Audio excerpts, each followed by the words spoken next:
Hi there, Steve here again to talk about language learning, to talk about myths, to talk about introverts and extroverts.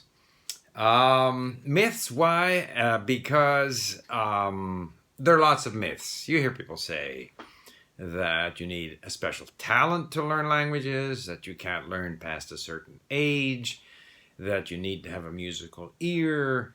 And of course, I don't think any of those things are necessarily true, or even if they were true to some extent, it really wouldn't matter.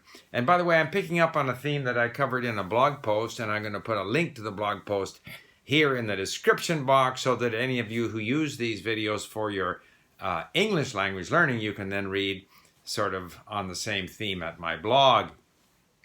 So, you can't learn past a certain age. Well, I don't know if I'm a proof that that's not the case, but even if I'm not as good at learning languages as I was 30, 40, 50 years ago, even if my neurons are running a little more slowly, so what? That doesn't prevent me from learning languages. It doesn't prevent me from having the pleasure. Like, I spent the day building a deck, listening to Farsi, not understanding much of it, and enjoying it all, and then I was able to sit down and go through some of that.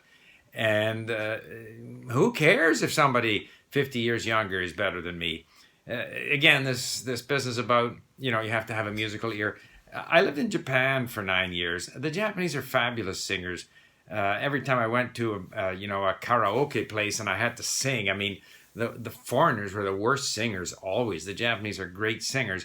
But that doesn't make them good language learners necessarily, because there's so much else that goes into language learning. It's got so little to do with a musical ear. Talent, maybe some people are better than others. Some people are better at golf than others. That doesn't mean that anyone who wants to can't play golf. You can still enjoy it. So none of those things matter. And the same goes for introvert, extrovert. Some people say you have to be an extrovert, you have to be willing to go and talk and be outgoing and exuberant and stuff. And not necessarily, because language learning is about, being interested, being motivated, believing you can get there, spending a lot of time listening and reading, engaging people eventually in, meaningful conversation, spending the time.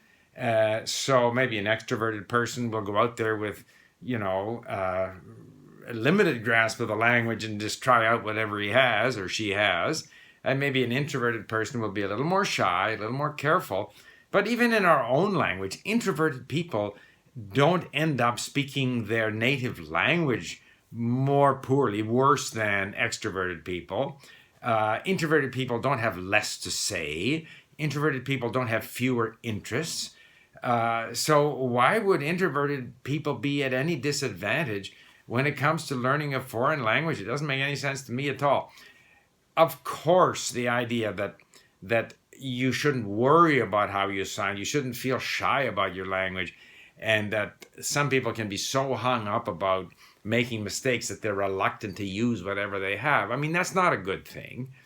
But someone who's devoted a lot of time to studying a language and learning words and reading in that language and listening in that language, they are acquiring the language. And at whatever time they feel comfortable, they will start using that language. And there may be some extroverts that are better than some introverts that are better than some extroverts. It's not a condition for learning languages. So there you have it, a little bit of a discussion of introvert and extroverts as it applies to language learning. And if you want to read more on it, if you're, wanting to work on your English, you can find this post on my blog. Thank you for listening. Bye for now.